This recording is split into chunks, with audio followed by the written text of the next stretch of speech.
Hello, everyone. Welcome to another episode of the CODEX podcast. As usual, I'm your host, Sonny Kruger, and joining me today are my usual co-hosts, Jamie Wojcik and Tim Morse. He's back to the original three today. That's right. Glad to have you guys here.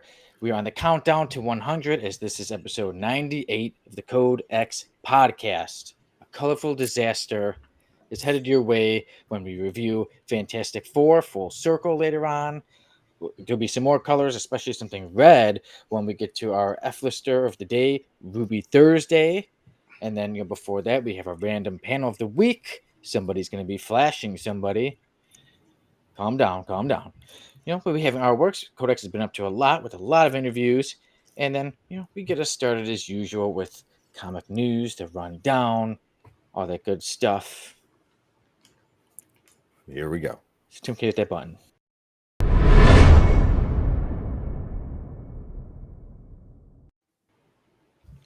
Start us off with the rundown. There's been some castings, and first was casting rumor. It hasn't been set yet, but so far people are saying that Louis Pullman is set to replace Stephen Yeun as Sentry in the Thunderbolts movie. Louis Pullman is the son of Bill Pullman, and he's been seen in quite a few shows like Lessons in Chemistry and in The Walking Dead. So he may be getting that part. He seems to be pretty popular, so he may be Sentry, but as we know, the movie, it's going to be a while before that comes out. For that, also, a big news, this is set to be in the movie, and that is that Millie Alcock from House of the Dragon is set to play Supergirl in the Superman Legacy movie. So I'm actually going to get that picture that Wes put up there to show what she might look like, so that way people got a better idea. Yeah, so some AI fan art seeing how Millie would look as Supergirl. But as Tim pulls that up, in other news, the band The Midnight is set to have their own comic book, and The Midnight is a more synthwave band. And Tim, as you find that picture, I can tell you a little more about The Midnight. Not too sure if you guys are familiar with their music. I am not. So it's more synthwave. It sounds more like 80s style, and there's been a lot of videos online where people like to use their music for like tributes to the 80s and things like that. And I actually do like the music. Hello to Jamie Zimmer. Hello. And with The Midnight, their comic is called The Midnight Shadow.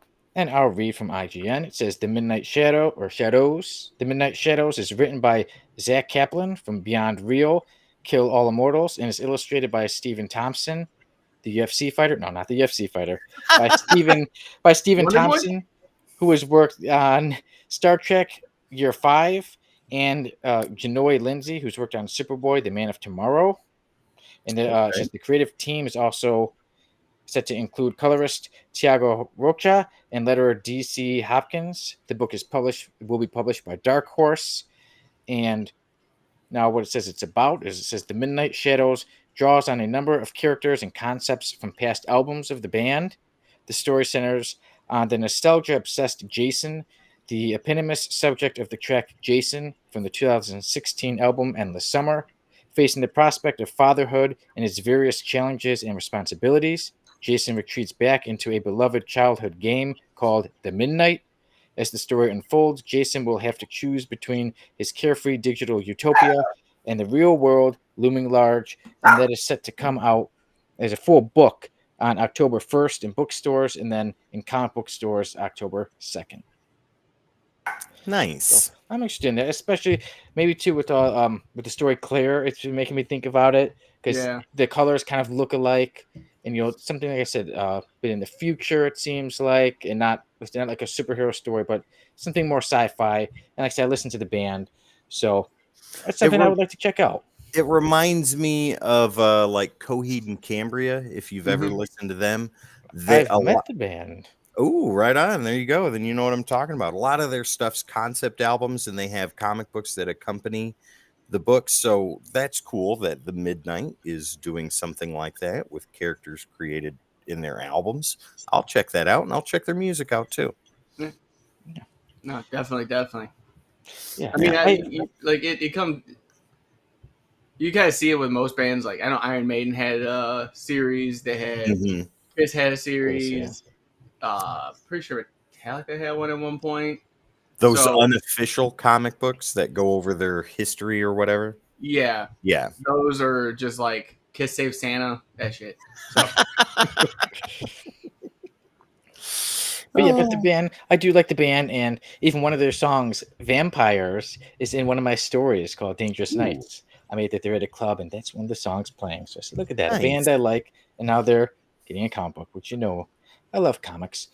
That's cool. Tim, were you able to get that picture yet of I Millie did. Alcock as Supergirl? Yeah, so take a peek at this. This is a concept of what she could look like as Supergirl. Take a peek at that, guys.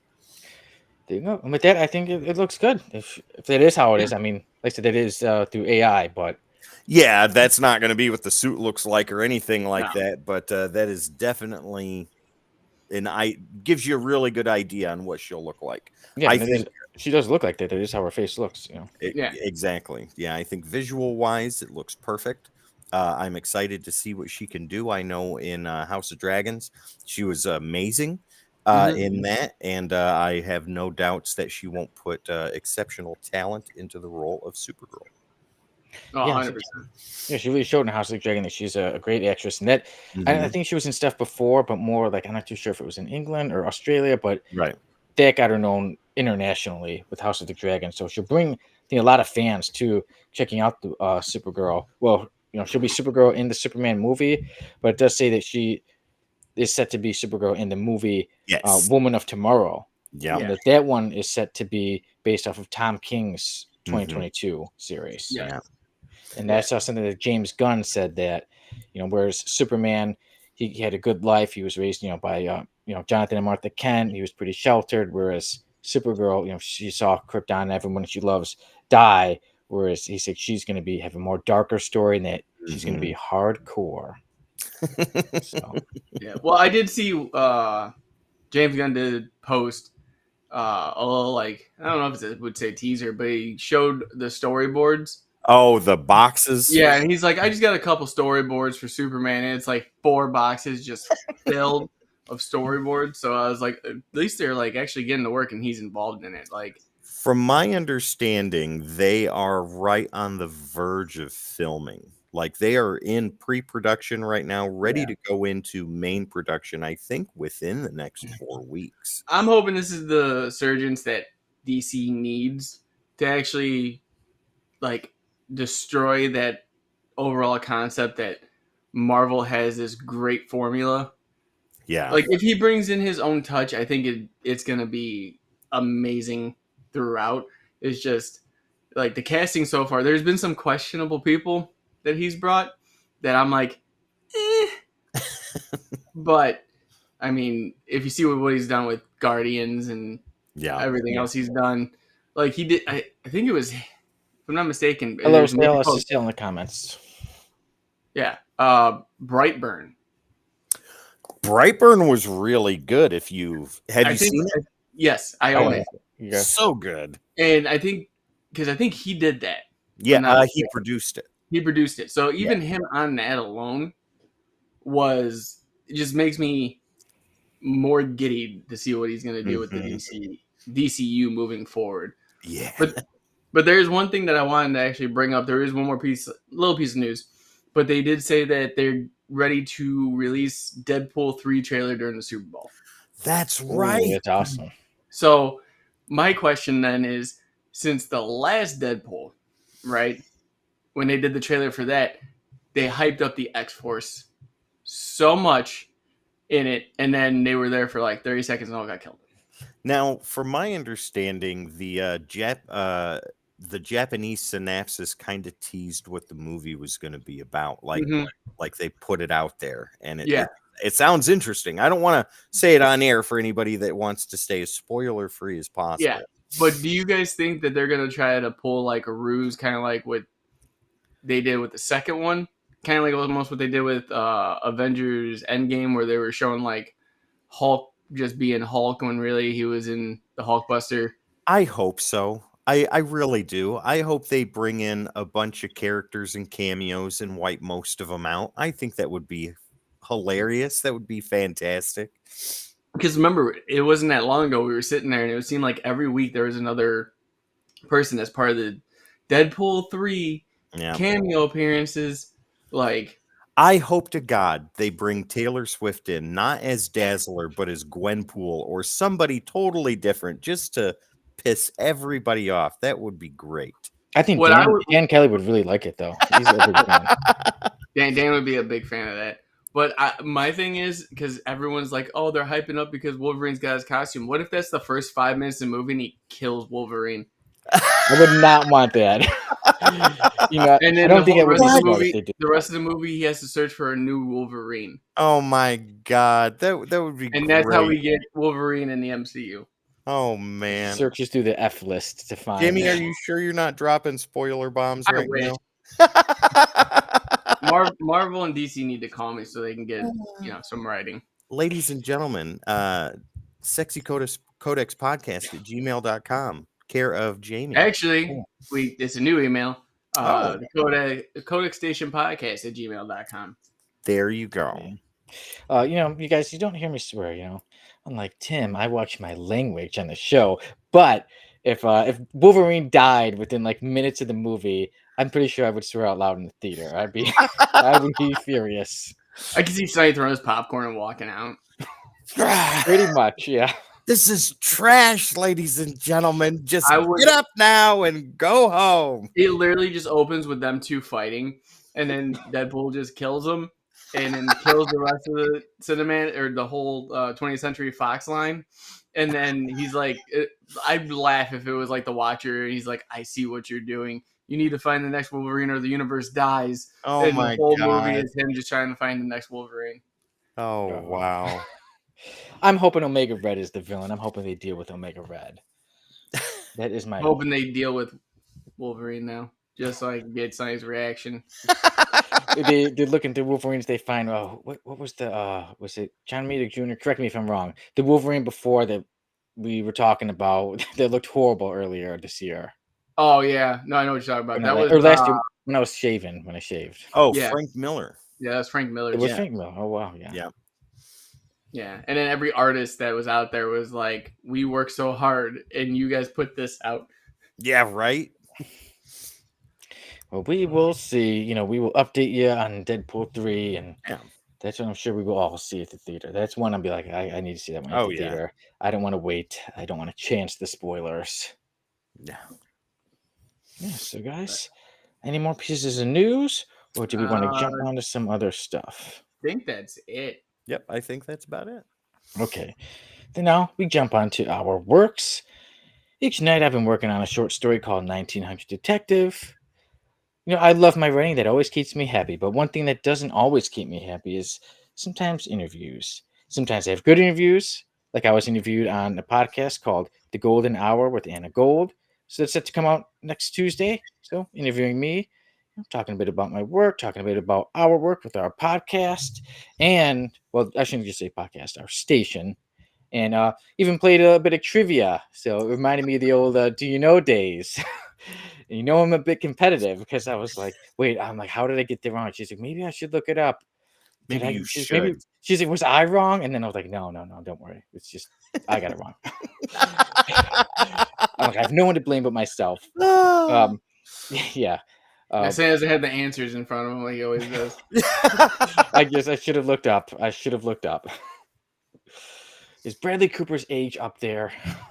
There it is, 49. But then I had this other interview, which I was telling you guys about, which didn't go so good. This was to get me in a magazine. Yeah. I don't know if I should say the name. I'm just going to say M's Who's Who in America. And so I did the research, right? And there's all these people in there, all kinds of people, from super famous to not so famous to making their way up. So they have me fill something out. It was because I did one of those other interviews. Like, hey, would you like to be included in this? Fill stuff out. Sure, I did it. Then I get this interview. I'm talking to, and what they were asking about, what really gets me mad is this interview. They were really focusing a lot about the CODEX station. So I was talking about all of us and our shows, and even the woman, she was polite, and she even said, I noticed you say we a lot. And, when you're talking about, you don't just say, oh, I did this, you say we. And I said, yes, because we run the station. We have many shows. It's not just me. I don't want it to be put down like, oh, I did this, I did that. We are a team. We are a station together. And, and then, of course, there was some stuff about my books. And the show, series about a series. But I was thinking like it sounds too good. Like she's like, oh, you're being included in the book. It shows up that. And I'm thinking like, where's the but? Where's that point? And then it comes up. Okay, and you can get a plaque. I'm like, okay, plaques are not free. And she's okay, so that's for the standard, and then there's the premium. It's like, and then I'm like, Wow. okay, let me just hear her out. And she's like, okay, so the standard is $1,200 something dollars, and the premium is $1,500 something. Like this book isn't. No, this is like a book that's like $150. They come out with one My every lord. year. I'm like, oh, with all that money, so I was very annoyed. And then I'm like, oh, so what should I put you down for? And what should take, No. want to take the card number? And one thing is, I don't give my card number over the phone for anything. Hey, And Sonny, call me later. I will not give you my number. I don't say that Just stuff over the hold it up to phone. the screen right now. Yeah, yes. Okay, Yeah. to show you that I'm not afraid. No, but yeah. So then when she said, I said, "Oh, actually, could you just send me the info and I'll look it over?" And she's like, "Oh no, we're a big company, so we don't do back and forth through email. So we're gonna need." And I hung up. That That's was the end not of how that. that works. That's not how it works. I do not take that. But like I said, there was an interview. I was like, "Dang, I did a lot of nice talking with the CODEX station. It's all gone now." Well, no, it's not, because you did some of it here. Yeah, so I did a little bit of venting here. But like I said, other interviews went good. The other one with the Golden Hour with Anna Gold went good. But also last week, me and Dan, we had a good interview with Patrick Hickey Jr. So they Yeah. should be coming out. Yeah, we talked about all kinds of things. And Patrick Hickey Jr., he's interviewed all kinds of people too. Like, not only does he make comics, but, he was telling us how he interviewed, Paul Walker, Channing Tatum, and Wow. quite a few people, the Ultimate Warrior. And then also, you guys had quite an interview, but I see there's TJ in the comments. And TJ, I came prepared for you because boom, there we go. Hulk 180. I was like, knew Hulk 180 was going to get brought up. I was like, I'm going to have it right next to me. He doesn't There have we to, go. TJ. He already owns a facsimile of it. So there we go. But yeah, so me and Dan had a good interview with Patrick Hickey Jr., but you guys had an interview or an episode of Comics Unleashed when you had Brandon from Ah, Mon Comics on there. Yeah. So that's I'd right. like to hear a bit more about that, you guys. It seemed it was No. fun. It was a good episode. It was a great episode. We all just talk, and it's like more of a community than ever before. Oh yeah, a friendship bond was formed that night. If it wasn't from the end of the year episode we did over on his channel when he came over into our playground, Yeah. we all got dirty. It was amazing. Yeah. And now we talked, and every end of the year for Christmas, we're going to be collaborating for his show. Yeah, that's Cool. great. So great to hear. Like I said, good that all kinds of podcasts, especially our comic book. All of us, we love comic books, so it's nice that it could bring all of us together, and we don't have to compete with each other. There's no point for that. It's going to be work together. Everybody can help each other out. Build each other up. Yeah. Yeah, I'm excited about it. I mean, Brandon's a great guy. The books he has on his back wall are something to be jealous of. His knowledge of comic books, especially giant-sized man things, is extensive and great. I like the Predator. I like the Predator mask he has. Yeah. Yeah, and he's a big Star Wars fan too. So there you go. Brandon, thanks again, man, for coming on. It was a pleasure. It was awesome. It was amazing. And I can't wait to see you back here again. Yeah. Anytime, bud. Mike's always open. Oh, yeah. And I know Dan Kelly has another interview coming up with Al Milgram. So that's if you're good. He even said a lot of Firestorm questions. Oh, yeah. Good. No, nothing wrong with that. I think that's Friday. So he should have it. Should be done by next week or the following, I would say. So the kids today would say that interview will be fire. Oh, Sonny. Oh, snap. Why don't I like that? Because it's the younger generation that's a lot younger than us. So no, I mean I say fire, but like the way you just said it just made me just cringe. Like you're like maybe because I should just stick with the classic stuff, right? Yeah. Totally tubular, bro. Oh my God, dude. Yeah. So let's rock on and continue with our rockin' random panel of the week. There you go. Ladies and gentlemen, check this out. Boom! Superman says, "What is this? Why did you drag me into this old closed-off section of the station?" And the Flash says, "Hold still a minute. You'll see." Well, I'm guessing the Flash might not have said it exactly like that, but I said it word for word. Oh my God, Sonny. So that is our random. You don't have to swear for this to feel like not a family-friendly show. Oh my Lord. But I'm just saying, I felt violated just the way you said it. it's Like, I feel like I working need on to those put out a skills. police report. So if I'm not here So, next week, you know why? That means Jamie put in that police so report. Jamie, can you give us a description of what the voice sounded like that violated you? Yes, this man right here. Well, if you go watch episode 98, you'll hear it for yourself. And see it. The picture was covering up. Show us where the voice hurt you. Yeah. The cops watch it. They're like, I feel violated too. Oh my God. We So need guys, the SWAT team. what do you think is going on with He is yeah, don't swat me. Don't have me swatted. Clark is powerless. He's trapped against a wall, and the Flash is taking advantage of said powerlessness to show him just Now, how. the real question is the Flash vibrating at this moment. Well, let me say that again, but have my phone vibrating as I say his line. My Lord. No. Ladies and gentlemen. But for me, I was trying to look up, like, where is it from? I'm surprised I didn't come across more bad things. I was like, why did the Flash Superman? So I was lucky that I didn't Oh come my across. God, I can see the Google searches now. Yeah, I'm surprised I didn't come across anything too bad. So I don't know anybody. Maybe I should have done more research. So careful if you try to find that. But I was not able to find which issue it was. But my guess is that Superman, for some reason, couldn't tell that was the Flash, and he's trying to say, like, look, it's me, the Flash. But It's so odd. He's got the gold wings and he's wearing a red thing, but there's a hat and a trench coat. Yeah, probably not him. Yeah, I'm confused. and the big It's nose Raphael over from the the Ninja mask Turtles. and the mustache could be anybody. Where do they come up with this stuff? Oh my God. Yeah, and I picked it. I was like, a while ago, Jamie, when you put it online, is the random panel of the week, and I was like, I forgot that. And, like, we haven't discussed it, so I'm like, you know what? I think this is the perfect time for us to discuss. Yeah, the flashing Superman. My Lord. Or just undressing, his buddies do sometimes. Sometimes Ladies and you're in a gentlemen. rush and you just gotta get undressed, and your buddy's there just randomly.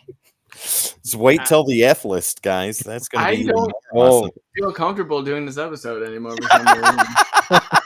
Like, I feel like I need a shower. Oh, Save it. You might have to save it till the end because things might get a little more dirty, especially when we get to Ruby Thursday. wow. Well, And I was gonna say, what's not dirty? What W. is that?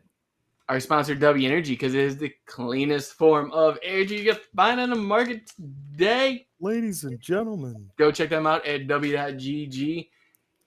Guys, use the code word code-X at checkout and save yourself 10% on any order. Definitely get the sample pack. It's coming with the new flavors and the shaker and so much more. So remember, that code does work also on the sample pack. So go to w.gg, get your energy that you need to make it through the day, like we use every day, everyone here at the station, and use the keyword code-X at checkout. Save that money. Right on. Yeah. When you get some energy, you could even take yourself to the comic book store and get yourself some comic books. Like, Tim, what is a comic shop that you recommend? Aha. So, our second sponsor for tonight's episode, ladies and gentlemen, you've heard me talk about them all month long. That is Nirvana Comics in Knoxville, Tennessee. They are my exclusive comic shop. Grant, Jasmine, the entire Nirvana Comics team, go there. They've got a comic for everybody, and they want to make sure that you get that comic book right there. NirvanaComicsKnoxville.com is their website, or you can head on over to the address right there. They are open Monday through Sunday, 7 days a week, ladies and gentlemen. What comic store is open on a Sunday? None that I know of, except for that one right there. So head on over to Nirvana Comics in Knoxville, Tennessee, if you are in the area. You can get some comic books of with certain characters that are during the F list today. So yeah, Hit another button, please. the button, the dreaded button.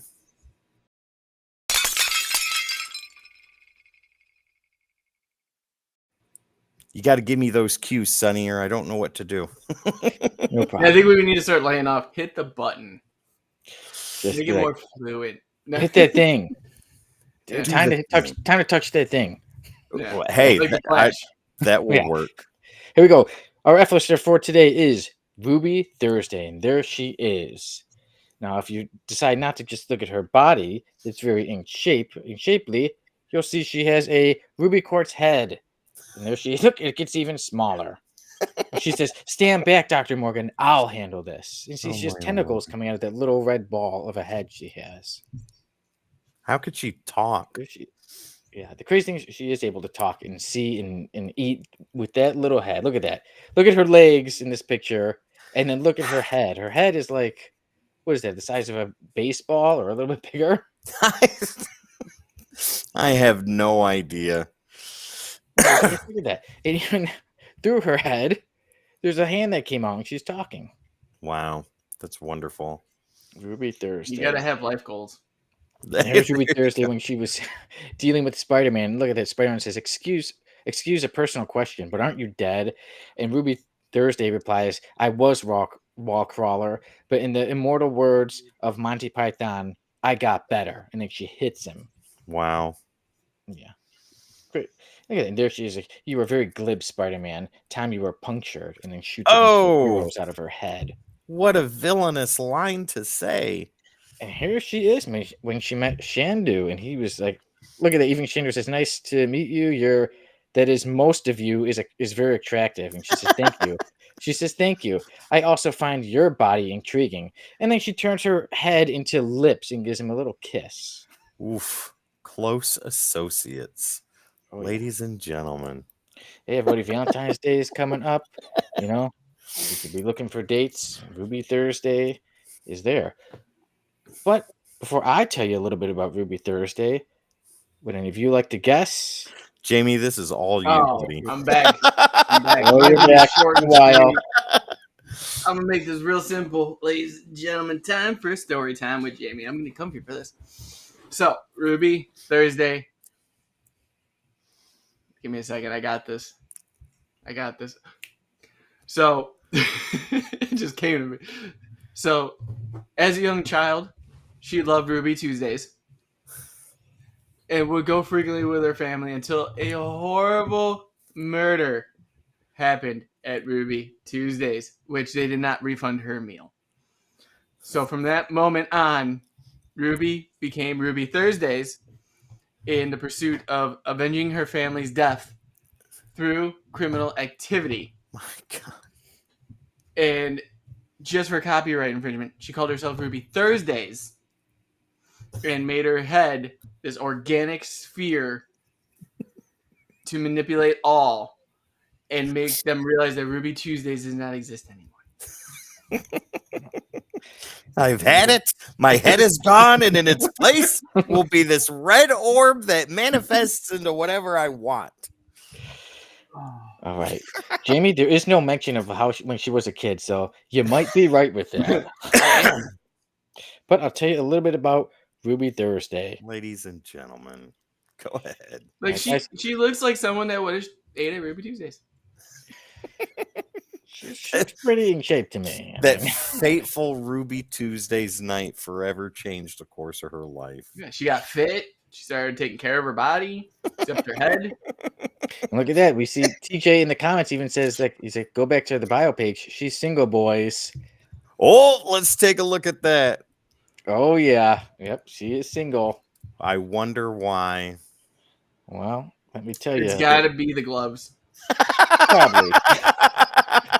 You gotta never trust a girl that wears gloves. She's got man thumbs. God, them gloves go all the way up, ladies and gentlemen. Yeah. But Not to no, mention her head's a sphere. yeah. You might have something to do with that. I looked It's over that. spherical. Honestly. That's crazy. Imagine her coming. I'm here to get my headshots taken. Yeah. Ma'am, That's disrespectful. I'm gonna have to ask you to leave. So, So what's your best side? yeah. The dome. It's all The of it. shiniest part. Let me Yeah. polish it for you before we start. Yeah. Yeah, exactly. The shine part. All right. So, Ruby Thursday, you guys ready for this? Her Yes. name is Thursday Rubenstein.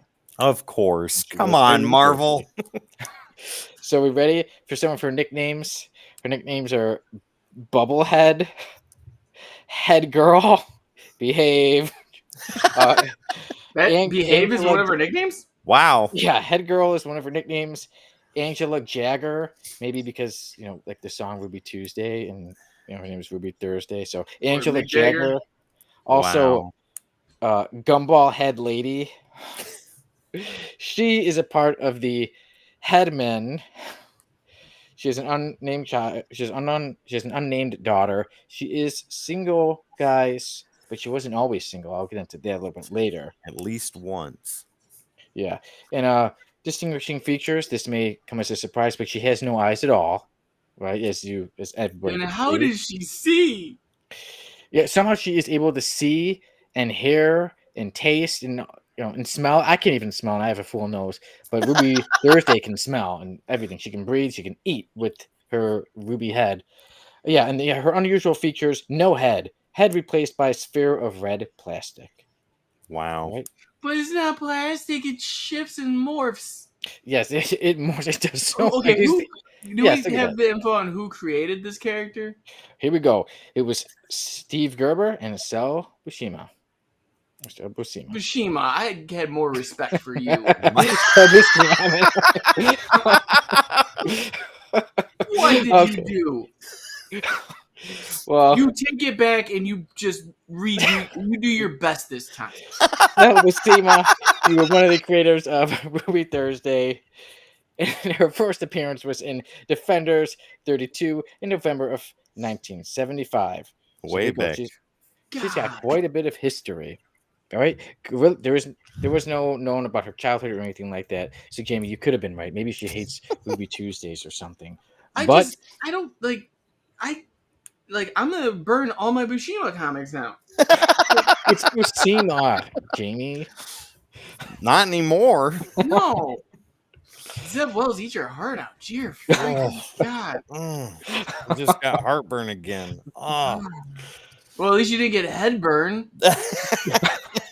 Well, Well, I mean, they do call her head girl, so They- Yeah, Head well, girl. for the wrong reasons. So let's get back to we said head girl. No, my Gumball head girl, disappointment is bubble far head. greater than what we need to say next. Okay, I'm sorry. We've been through so many F-listers, and there's been some racial ones. There's been some ones like egg foo. There's been things, but this one, I'm ready to quit the show. I've never looked at a picture, thought of something, and went, how much LSD do you need to take to make that? Like, let me help you figure that out. Even TJ put in the comments. Yeah, a lot of drugs back in '75. no, yeah, DJ, I agree with that. I mean, her first appearance being Hulk 180 and all. Jesus Christ. Like, Wolverine has a lot of kids, and even he was like, I'm good. Yeah. Sorry, Or Rude. was he? No, because he's actually a character that has a face. Oh my god. She is a shiny red ball of please don't. Plastic. It's not plastic. It morphs. It's morphing plastic. It's like at that point where it's still kind of soft yet hard. It's heated. Just shut up and don't try to make this better. It's not going to get any better. This defies physics on all bounds. My answer real fast, not making out of F-list, by the way. But, like, when you sit down in life as a comic book creator and go, I need a villain. Okay? Mm-hmm. Go ahead, and Mr. you go, Buscema. what do you want her to do? Bitch. Male or female? Female. Okay, cool. attractive? Yes. What's her power? Well, she's got no head. Okay, Go so on. so please continue. Yeah, but it's like a weird like bubble. Yeah, you know what? That keep going, and it's made of plastic. That doesn't make sense, but it morphs. All right. Perfect. What? Sonny, Perfect. I Fight. think this is the most controversial F-lister we've had so far. No, it's not controversial. It's stupid. Well, I may have to disagree with Ruby Thursday is quite a character. Ooh. So, hey, she was able to take on the Defenders. Yeah, because they were trying to figure out who drew her. Wait a minute, what's going on here? And that's why they can. Yeah, that's why she was able to hit them because they were just like, "What is going on?" Yeah. With this head attached to a body, with this Are our thing. sales that Next to low your body. that we brought her in? Hulk smash? No, No. Hulk, don't smash. Well, okay, We there don't was do somebody that who right now. smashed. There was somebody who smashed before, but it's a bit later Hulk no in her smash. life. Okay. So So- yeah, I'm agreeing with Jamie on this one. She is not getting out of the F list. Well, I'm gonna have to go through a little bit of her history before I decide. So Gorilla more? Man number 2 had Ruby Thursday join the Headmen, and they were villains. Obviously, they fought the Defenders, defeated them, and then after that, Ruby Thursday, she's actually very intelligent. She started a campaign for presidential. She started a campaign to run as a presidential candidate, but again, she was stopped by the Defenders. Later on in time, she had a character, someone she helped make called Debuck, and that was her sidekick. And eventually, they went to Las Vegas where they saw Omega the Unknown and Gramps were winning a lot of money in Las Vegas. So Ruby Thursday and Debuck decided to rob them. And as they were trying to rob these two, the police came. And the police just assumed that Omega was the guy in the wrong. Even though Ruby Thursday was trying to rob him, maybe they just saw her head and felt bad. So they assumed Omega was wrong. I'm and they sorry, ma'am. Yeah. Just it's We're okay. sorry about the disfigurement. We Yeah. will take care of So this. yeah, don't you can do whatever you want. And if a guy doesn't let you rob him, it's his fault. So they shot Omega and they killed Omega. Oh my god. Yeah. Thanks to Ruby Thursday. But that wasn't the end of it.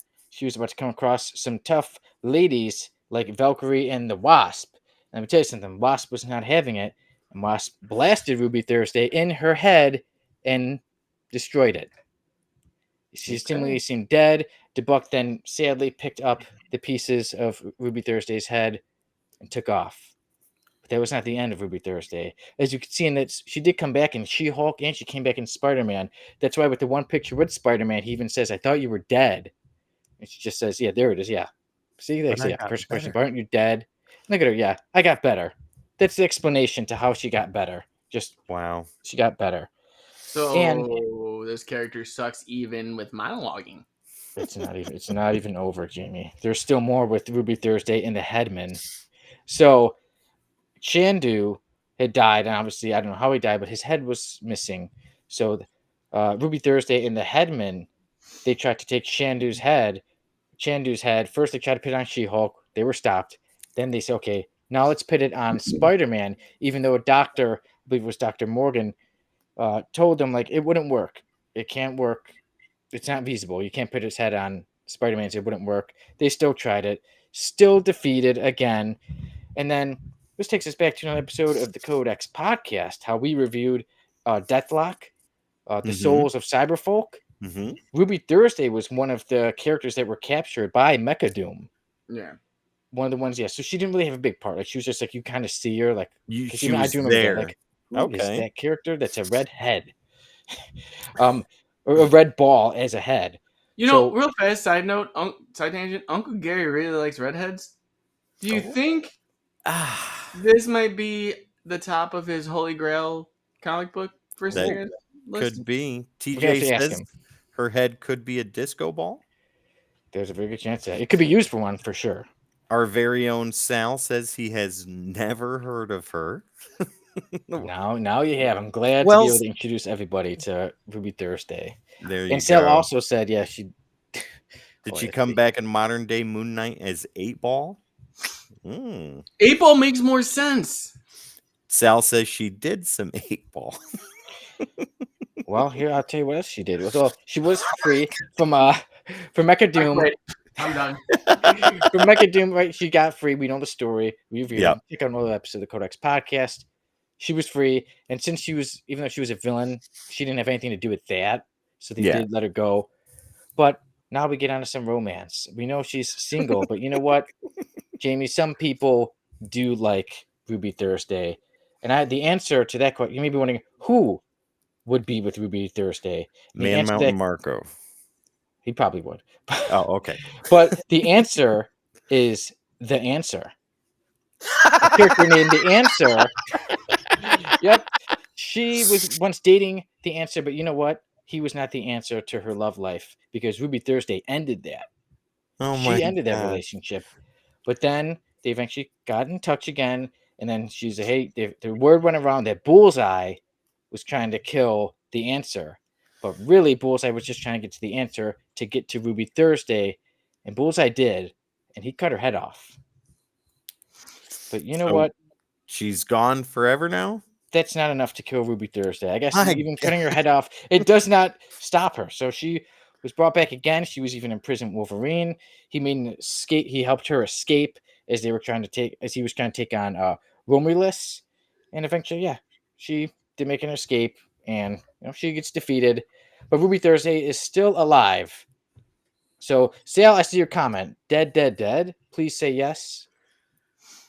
The answer is no. Oh my So God. apparently, with Ruby Thursday, her head, even though it can explode, the wasp can blow it up, Bullseye can cut it off.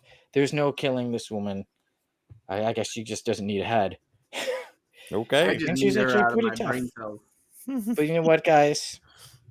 For all her powers, for all she's been through, also she does have the ability with her little red circle head, her red circle ball head, she can actually even transform it to make it look like it's a regular person.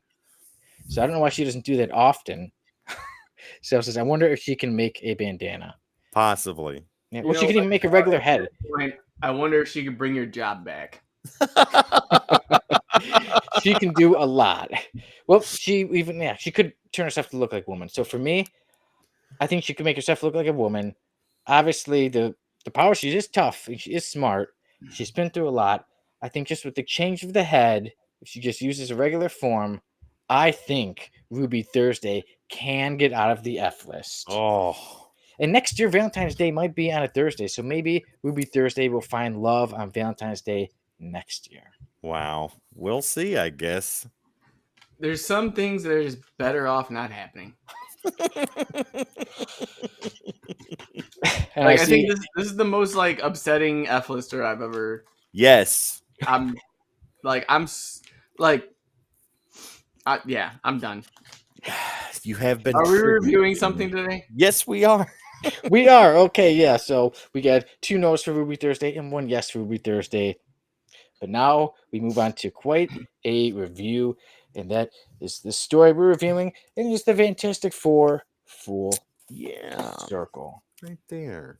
It's glad to have the original 3 reviewing another story. It's been a little while since we've reviewed one, so now here we are in the CODEX podcast reviewing Fantastic Four Full Circle.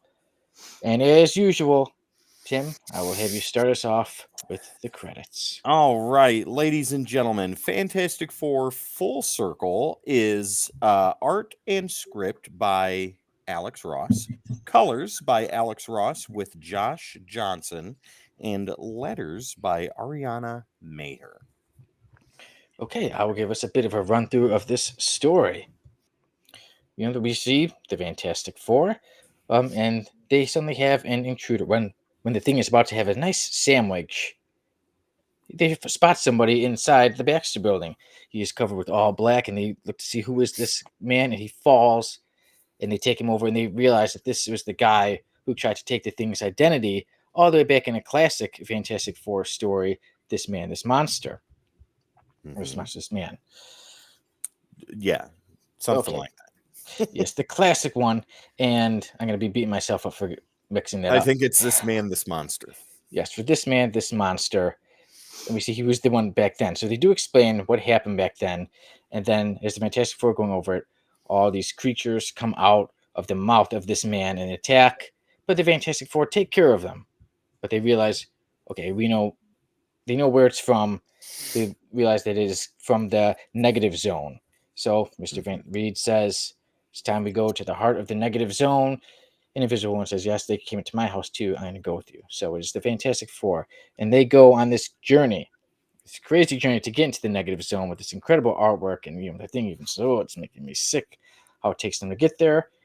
They travel and they get to this world. And who do they see? They spot that the villain is Annihilus. They say, okay, we got to take care of Annihilus. And as they're going through their, going around, they've suddenly come across Janus, the Mega Man, or is the thing said, wait, did you say Mega Man? So, and Janus is like a head, all these heads today. So, showing all these like horrible monsters coming at them, and they're dealing with Janus, and then quickly deal with Annihilus. When Annihilus comes, I was a bit surprised at how fast it took them to escape from Annihilus. They escape from Janus, and they even tell, even Mr. Fantastic even tells Janus, like, you're not actually Janus. You're basically like the essence of what Mhm. was Janus. And they escape and they go to the anti-Earth. But before they go there, one part I do want to mention is, they see the anti-Earth, and Mr. Reed says, "Let's go." And the thing, one of my favorite parts is the thing. He stops him and he gets mad. He said, look at, you just, there's no point to go there. You just want to go there for, research. Look at what happened last time. Look at what happened to me. Look at what I became Yeah. because of what you wanted to do. We don't need to do this. And then they talking. Sue, she even says, Reed wouldn't just do this just on hoping to get research. He plans everything out. He thoroughly thinks everything through. So they decide to go there, and they do go to the anti-Earth, and they come across a character they were not expecting to find, somebody from a classic old Fantastic Four story. But I'll stop my run through right there. One big thing for me is that the artwork of this story is, I think, some of the best artwork I've ever seen in any stories, and I really want to focus, especially. So there's a bit of some stuff right there. For me, I think it's one of the best I've ever seen the Thing look. I love Yeah. the way he looked in the story. There's when they were going into the negative zone. And it's a fun story. It is not too long. It's a quick read. I read the whole thing in one sitting, and to me, it's something special. Because like I said, it doesn't go with the current comics. It doesn't go with any runs with the Fantastic Four. It's just a story on its own. Mhm. And for me, like I said, the artwork is some of the best that I think I've ever seen in any comic books. It's a good, quick story. For me, one thing do you want to mention too, the inking, the colors, and everything really popped out. So I want to mention that too. With the artwork being one of the best, I think for me, the artwork goes even more than 10. But for me, the story, I enjoyed it. I think it's a really fun ride. It's a fun ride for Fantastic Four. If you feel like, hey, let me check out a story, you're on this little ride with the Fantastic Four along with the team. But I felt that I wanted more of a villain. When I saw Annihilus, I was like, okay, good. Mhm. This is great to have Annihilus as the villain. I love Doctor Doom. I think he's one of the best villains, but every Fantastic Four story doesn't need him. Right. They can give a showcase to the other characters. So I thought I was going to get more of Annihilus, and there wasn't too much of the villains. They kind of got away from Annihilus quick. They got away from Janus quick, and I didn't want to give too much away at the end. But the Thing even said at one point, he's like, "Huh, no explosions." I admit I felt a little bit the same way. That was the one thing, is I felt the story could have been bigger, and I did want to see more of a villain. I did like to see the redemption of a certain character at the end, Mhm. but I do want to see more of a story. But with the artwork being just so special, and I think this is, like I said, even to the way it comes in, it's not like a regular book. It's a different kind of hardcover, Yeah, it's like dust an jacket. oversized hardcover. Yeah, it's like an oversized. Like I said, for me, it's a fun one shot, and I think it will go down as something that, like, years from now, people will still be talking about the story. But with the story, like I said, it wasn't my favorite story wise, but the artwork was just so good that Mhm. it brings my rating up to Well, I'll just say it. I, Sonny Cougar from the Codex Podcast and the Codex Station, give the Fantastic Four Full Circle a 9 out of 10. I really, Oh, like I said, the artwork, absolutely loved it, but the story I felt could have had more. But still, a great story. So the artwork is just something okay. I will always come back to. So now, Tim the Terrible. Do you think the story was fantastic, terrible, like Ruby Uh, Thursday? Could use so more Ruby Thursday. no. So I enjoyed the story. Number one, let's talk about the best part of this book, the artwork. The artwork, Sonny, as you said, it is phenomenal. It's gorgeous.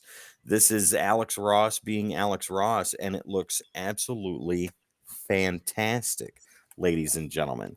I mean, there's just here, I'll go to a different page, right? There's just so Yeah. much going on here, and it is amazing. The colors, the inks, the lettering, all of it is wonderful. It's absolutely great. And even on the inside you get this little extra fold out too that And goes it is over an the important story too, that part, because it tells when they yeah. got their powers. Yeah.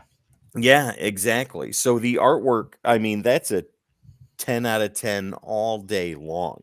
The story, however, I have some criticisms about that. So, Annihilus is one of my favorite Fantastic Four villains, and I'm right there with you, Sonny. I wanted more. I wanted more Annihilus, but I felt like you did that they just got away from him way too easy. Same with Negaman. Like Alex was kind of positioning Negaman to be the villain of the story. And then he was there for a couple of pages and then they got away from him too. Uh, I felt like the story kind of bounced around a lot. Like you were getting right into the groove of something, and then next page you're on something totally different. Or they have sped it up so that way instead of them falling through the air, now they're on the ground and they're already moving. So that kind of took me out a little bit. I wanted a more even paced story.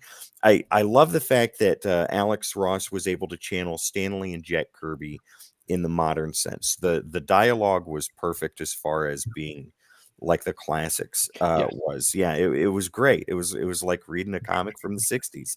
And the coloring, helped bring you into that vibe. And that was really awesome too. But I think with trying to pay as much respect to the classic as possible while still trying to do a modern take, I think that took away a little bit from the structure of the story. And I think that kind of suffered. So artwork gets a 10 out of 10. Writing gets an 8 out of 10. It's a great story, wonderful read. I think you should go out and get it. Ollie's, if you have one near you, they usually have them there. Get it for $5. It's well worth it. So overall, like you, Sonny, this gets a 9 out of 10 from me. Interesting. Now, Yeah. Jamie, I'm interested to see what Yeah. you have to say So about it. Yeah. Let's hear it. when we got thrown this little doozy to review, I was actually excited to review it because I've had a few instances of Fantastic Four. I've never been a Fantastic Four fan because I never really got into them. Yeah. But I was excited for a jumping on point because it's basically a modern retelling, but not retelling of Right. a good story, a classic. And you have to have basic Fantastic Four knowledge and you know exactly what the hell's going on. And as soon as I read that Alex Ross, and I was set. But I was devastated reading this book. Ooh. And I'll tell you why. So, like you guys said, talking about the whole Annihilus jump, that's a great point where it felt like you were cheated out of something that should have been there. Like with Mega Man, Annihilus, it literally just felt like, hey, bye. Like your Yeah. ADHD just kicked in and just left. Like shiny over here. Then there was what bothered me the most is when they went to the anti-Earth, Mhm. right? They get there and everyone's got guns drawn at them, ready to attack. They don't speak their English, on their Earth. And even, I won't say, the character, but even when they're talking to a certain character, like the troops behind them are still being like shady and rude to Yeah. an extent. And there's no like meat with those potatoes. Like there's nothing that goes with it. Like, are they gonna backstab them? Because that's what it feels like the entire time, and then nothing came out of it. Not even like they like you or they want to kill you. Like there's nothing to it. Just with like the writing alone, I felt like there was a couple parts where even like I like the one liners, especially from Thing where he's like, "What? Everyone got suits and I'm shorts again." Yeah. Like Yeah. it, things like that. That was cool. I enjoyed that, but overall, I just thought the story was just it was weak. Like there was no. That's pretty fair, though. I expected more from a Fantastic Four story, even if it's the worst Fantastic Four story you've ever read. Like I expect more out of it, and I didn't get that in this. There was there was no big battle. There was no big anything. It was just telling, but there was nothing that drew you in to make you want to care. To me, it just had nothing. So for that, with the writing, I'm going with a 4. Like Wow. I did not like how this was written. The only thing that made it a 4 was the little one-liners and the fact that they kind of talked about their kids Yeah. for like a panel. You got to see him in one panel. Yes. Now the part that kills me is how this book was laid out. Oh, okay. I absolutely love Alex Ross's work. There's no denying any of that. I think that the line work and how he drew it, fantastic. The lettering, amazing. 2 problems. The colors, I could not stand. I did not think they were beautiful. I thought they were there was no color coordination that made this make sense to me. That's fair. You didn't like the differences in the how it It changed was a lot. not even the contrast of the More than- colors. Like the neon and stuff like that. It made no sense for like you. I've never read a story where they're standing in their home and there's 7 different colors. That's true. That's Like, true. there's no reason for it. If they were like in the negative zone and that was it, understandable. But there's no reason that the Thing is making a sandwich in the kitchen and there's 32 colors in his sandwich. Like, no, you don't need that. It just Fantastic sandwich. and he even said it's the greatest sandwich you could ever make, but it did not make me want it. Second thing is, I feel like if you look at, I think it's the last page when they're talking, when Reed's talking to the Thing, and the Thing was they were having a serious moment. Yeah. The expression on the Thing's face while he's talking to Reed made no sense for the panel. That right there. Yeah, like where he's chewing, he looks like he's just surprised when he really shouldn't be. Right. You know what I mean? And that happens throughout the book in its entirety. I just remember that one off the top of my head. But there's a lot of instances where the expressions don't match what the character's doing at that time. So, unfortunately for me, I love his art in this. I think he drew, no matter what, Alex Ross is amazing. I think the colors ruined it for me.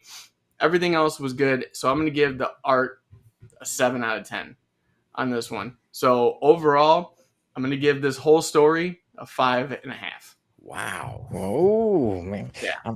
Between always counting. I would be interested to see different things, but that's why we do the reviews. A lot of people that were like, "This was fantastic. This is classic." Blah blah. Now I haven't read the classic, so you guys got to deal with somebody that's literally jumping into a new book of a retelling of an old classic and bringing this into a modern form. So let me ask you this then, Jamie. Do you think that this was a poor starting on point for Absolutely, any 110%. If someone asked me, even if it was a comic character of the week episode, where's the starting on point? I would tell you this is not a starting on point. This is not it.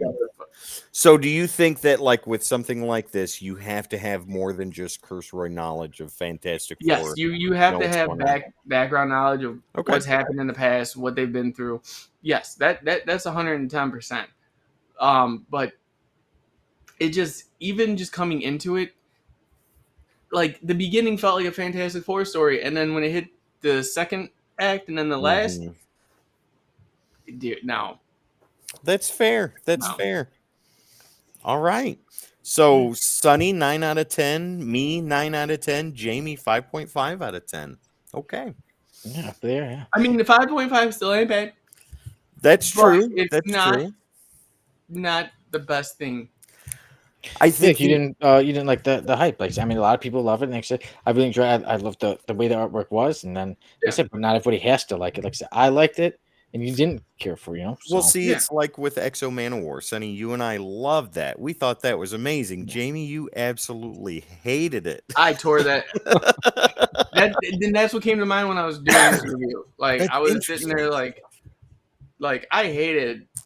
I'm like, is this worse than Exo Manowar? And I had to sit there and think about it. And both of the books I chose. Yes. So we're starting to see where Tim's taste and my taste just don't get along. And one interesting thing is that how you said that you don't think it would be a good starting off point. I mean, I have read Fantastic Four before, so I mean, I really Yeah. am invested. But for me, jumping in, it's not like for me it would be more along the lines of like going up against a singular villain and Mhm. understanding their past and talking about what happened previously to get to this point rather Yeah. than go, oh guys, look, Annihilus. Okay, well, now we're gonna go over here. There's Mega Man. Okay, now we're never gonna see them again. Let's go So- over here to this other world. Gives you the impression that those villains may not be as disastrous. Important, and Annihilus is a huge villain. He's Yeah. enormous. Literally enormous. Yeah. But they made it seem like it felt like when I was reading it, it was a Scooby Doo episode where they were sneaking around the villain to take off his mask. That's For me, true. I felt like it was more of an adventure than because like I said, it wasn't like I said really action. It was just quick Yeah. little parts, but I felt like it was more of an adventure with the Fantastic Four. So I was almost gonna say like I was thinking like, oh, if there was somebody new, it would be a good gift to give them, like to get somebody started. But it's interesting how you say you don't think it is. But This is definitely Yeah, a that's cool. love letter to the Kirby and Lee days. That's exactly what You it is. and yeah, you definitely see that, and I'm Yeah. not denying that by Yeah. any means necessary. But it comes a point where it's like, okay, if you know those days and you have the info in front of you, or you've had the comics before, or you've Yeah. had some type of media to get you to that point, cool. Then it's understandable. Yeah. But someone that's jumping in and doesn't understand that concept in the past, or doesn't have their kind of media, or doesn't have a recollection of these characters, no. That's fair. I feel like That's this is very almost like fair. a treasury kind of issue where if you love the Fantastic Four, go get that book. Yeah. If you don't know the Fantastic Four, maybe try something else. There you go. Okay. Before we wrap it up, there's a question, and I believe it's for Jamie. Oh, let's take a look here. So TJ says you can only have one comic book. Which would you rather read, Full Circle or a Ruby comic? Right now, I'd rather read the Ruby. Oh, all right. I'd rather be pissed off and enjoy myself than waste another 30 minutes reading that thing again. Wow. Okay. I hope there's a sequel. Fantastic Four, another full circle, but this time Ruby Thursday is in there. I would read it. I would read it. Full Circle to Fuller Circle. It's a sphere. Well, guys, my it was God. an interesting episode. A great review. I do like that. I do like when, obviously, I love when we can all enjoy something, but I do like sometimes when we have different Yeah. opinions. When we can talk and discuss things. Yes. So I'm glad we finally got to go over and review Fantastic Four, Full Circle, and now I can say that next week we will have Sale, the Slab Guy, coming onto the CODEX podcast for the first time, and once again, Dan Kelly will be joining me, and we are set to review Daredevil 189. Nice. So looking forward to that. And then lately I've been working on my goodbyes for you, but I forgot to practice it this week. So this week I can just say, like, see you guys later. Jamie and Tim will end the show off. Wow. All right, ladies and gentlemen, I'm going to give you some business real quick, and then our illustrious Jamie is going to take us home. Ladies and gentlemen, if you enjoyed the type of content that you saw tonight, please make sure and find us at the CODEX Station on your favorite social media platforms and where we're live streaming right now. The best thing you can do for us, hit the like, share, subscribe, and follow. It lets the algorithm know that we are super awesome and we need to be shown to other people too. And we would love to do that. We love your company, but we want their company too. At the CODEX Station, ladies and gentlemen. And also, head We on have the over. socials and we want to give them to you. There you go. And then, ladies and gentlemen, you can head over to the codexstation.com for all your Codex needs, get some merch, meet the team, and so much more. Once again, the codexstation.com. And you can get some stickers too, ladies and gentlemen. We got one more thing from chat, and then Jamie, it is all yours. TJ says, great show, guys. Hope you all have a great night/morning. You Thank you, too. TJ. Thank you, and I hope I'm glad you enjoyed it. I hope you have a good night/morning as well. There we go. Jamie, go for it. All right, guys. Thank you to everyone who came today, watched us do our weekly shows. We appreciate it. We appreciate everybody out there that's like, shared, followed, subscribed.